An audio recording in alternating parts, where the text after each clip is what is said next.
Okay guys, welcome back to a brand new video on my channel. Today we have another episode of the tutorials. Today we will learn the back around the world. We will divide the video into 3 different steps or 3 different techniques that you might need to master this trick. The first trick that you need is the Abbas around the world. If you prefer to do the back around the world outside, you will train it the Abbas around the world outside. If you want to do it inside, then you train the Abbas inside as well. But I would recommend to train both sides, especially when you go to harder variations like Beck-atw or Beck-atw variations. If you are already an advanced freestyler and you have no struggles with the back around the world, you can easily try the Beck-atw or the Beck-mitch around the world. This means that you shouldn't train Abbas around the world, but you should either train Abbas mitches or Timo around the world. And for me, in this first step, it's important that you should be able to do at least 4 Abbas around the world or Timo around the world if you tried 5 times. So you should be pretty consistent in those tricks. The second trick that you might need is the Magellan. Magellan around the world just helps your explosiveness in the first rev of the back around the world. For me, it's enough if you train Magellan out in because it's the easiest variation.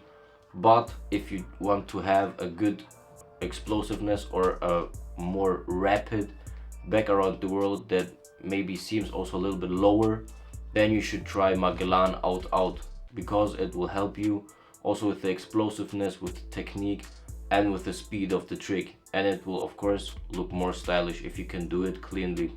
The third and most important thing in the back around the world technique is not just combining the explosiveness of the Magellan and the Abbas no touch, but you should do the first rev of the back around the world differently than the Magellan. Because if you do a Magellan around the world, you have a step outside, you go away from your standing leg. And for the back variations, it's very bad.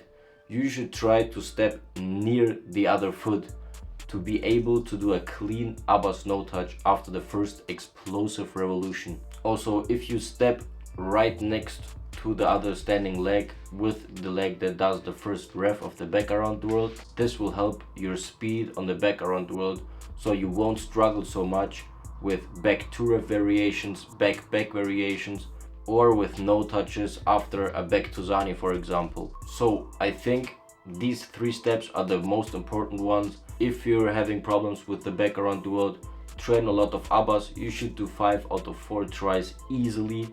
The second step is have a good Magellan out in variation, and the third one is do a step right next to your foot, not going away from it but next to the standing leg, and you won't have any problems with the back around the world. Okay guys, I think that's it. Thank you so much for watching. I'd appreciate if you give me a thumbs up, and see you next week.